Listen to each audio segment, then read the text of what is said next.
Imagine spending like 20 years just pouring your blood, sweat, and tears Mm. into building a profitable South African business. Oh, it's a massive grind. Right.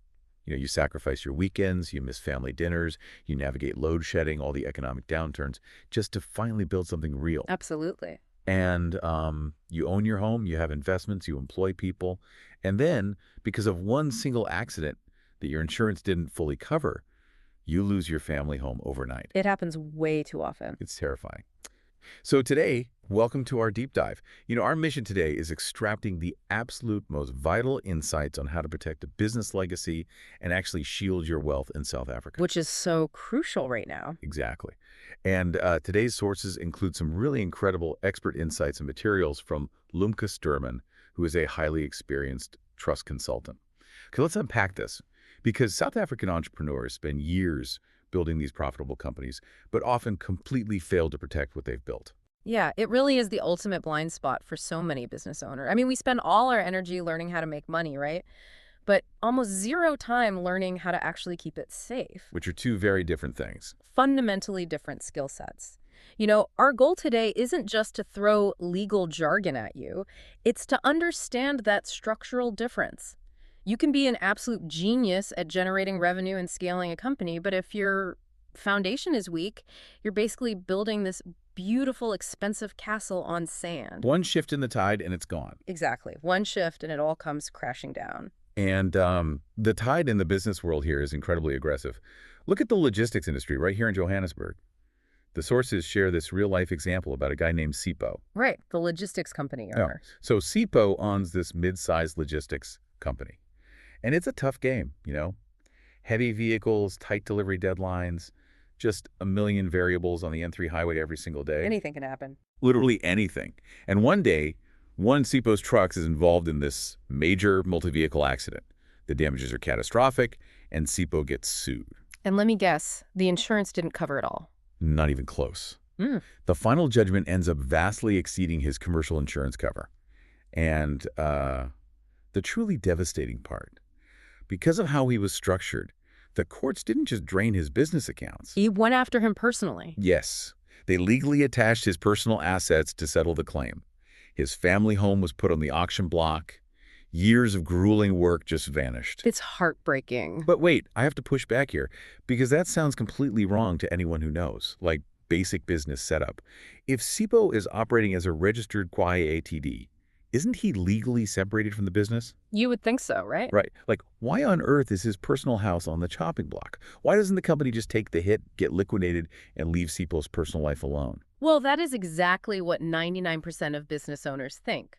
They assume the corporate veil, that legal separation between you and your registered company, is this impenetrable titanium wall. Yeah, that's what we're taught. Exactly. And they also think, hey, I have insurance, I'm covered. Or my business is registered, so I'm safe. But relying solely on that standard setup it's like wearing a raincoat to survive a tsunami. Oh, wow.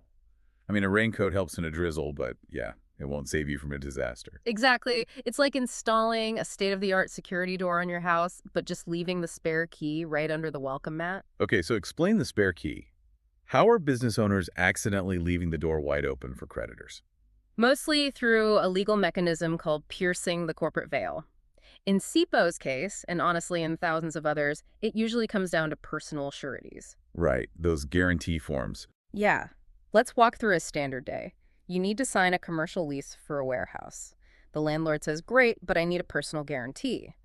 You want to finance some delivery trucks. The bank says, no problem, just sign here as surety. And we all just sign them without thinking.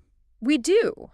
But the absolute second your pen leaves that paper, you have stapled your personal net worth directly to your company's liability. You've basically told the creditors, if the business can't pay, come take my house. So just by doing normal business activities, you are actively stripping away your own legal protection. Precisely. If assets are held in a personal capacity or incorrectly structured, they are entirely vulnerable. Creditors will look right past the Portity Ltd. That is terrifying. It's almost impossible to get a business off the ground without some personal skin in the game.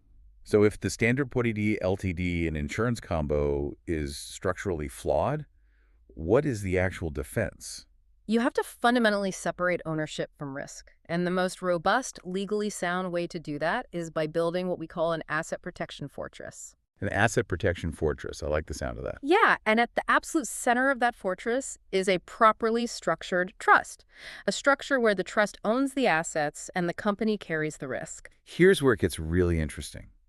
Because I was looking at the case studies in Lumka's materials, and the difference in outcomes is staggering. Oh, it's night and day. Take Tandy, right, a business owner down in Cape Town. She faced almost the exact same level of legal dispute risk that wiped SIPO out. But she was prepared. Exactly. She had built her fortress beforehand. Her key wealth-generating assets were held in a trust, while her operating business ran as a completely separate entity.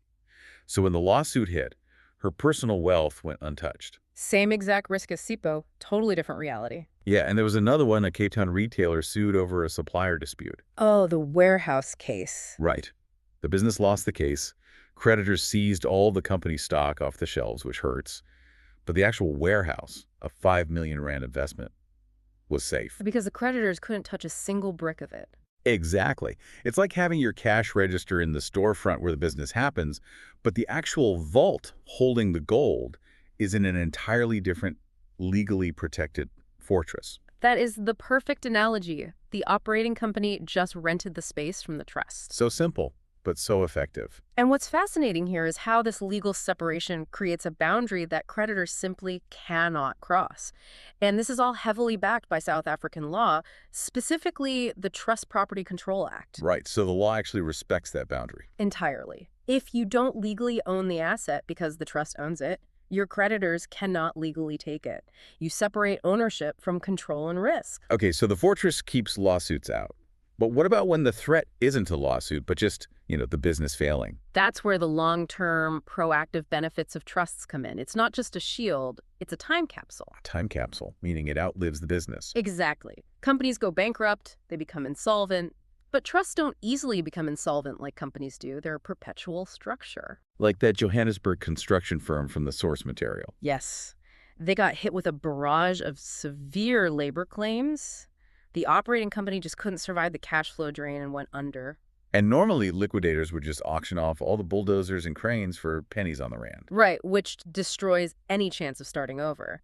But because all that heavy equipment was trust-owned, it was safe. The trust just took its equipment and leased it to a brand new entity.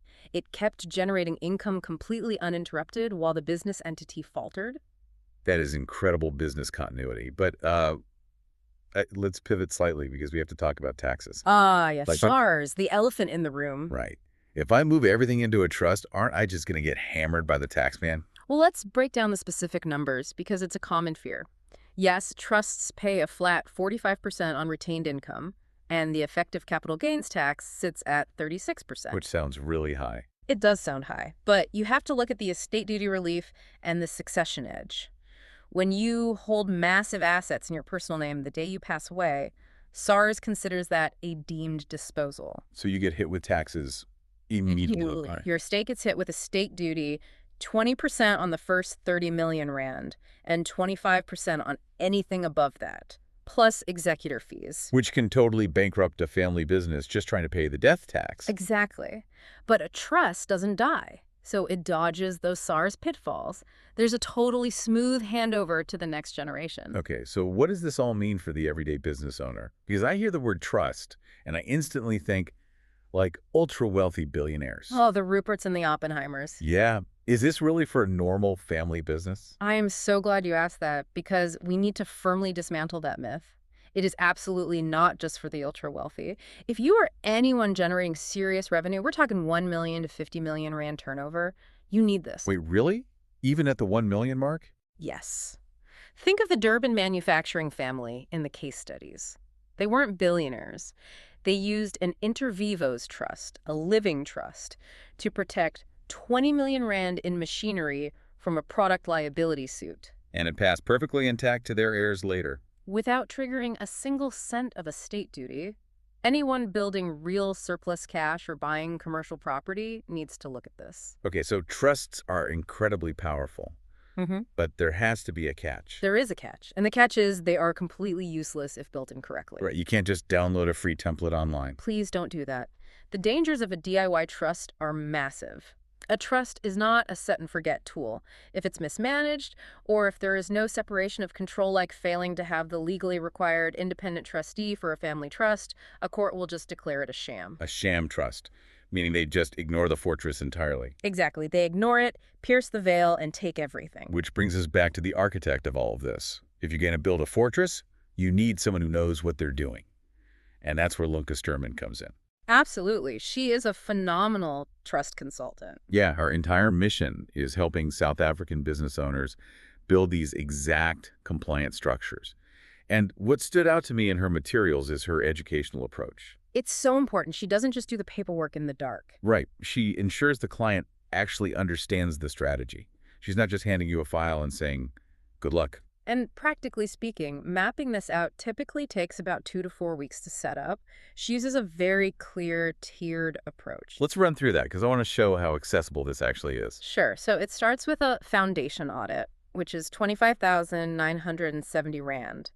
This is for new or existing owners assessing their current risk and exposure. Basically finding out how many spare keys you left under the mat. Exactly. Then there's the asset protection blueprint, which is 39,990 Rand. That's the actual structural design. And then the ongoing part, right, Yeah. to avoid the sham trust label. Yes, the annual maintenance. That's 47,900 Rand a year. Think of it as your annual fortress checkup. She makes sure SARS is happy, trustees are compliant, everything is legally sound. You know, we don't want to sound like a sales pitch here, but this is just such an invaluable resource for you as a listener. The legal environment shifts constantly. You really can't risk doing it alone. You can't. So I highly encourage you to explore her approach. You can actually book a trust tax review right at her website, which is www.lumcasterman.com. That's lumcasterman.com. It's the best first step you can take. So as we wrap up, let's recap the absolute core takeaway here. Building wealth, grinding out the profit is only half the battle. It really is. Separating your ownership from your business's liability is how you actually keep it. If I connect this to the bigger picture, a trust isn't just a financial tool or a legal hack. It's peace of mind. It's knowing your sacrifices won't be erased by one bad contract. It's a guaranteed legacy. That is so well said. So we'll leave you with this final provocative thought to ponder long after this deep dive ends. If your business suddenly faced an insurmountable company-ending lawsuit tomorrow morning, A total disaster scenario. yeah, would your family's financial future be the collateral damage? Or is your legacy already safely locked inside a fortress?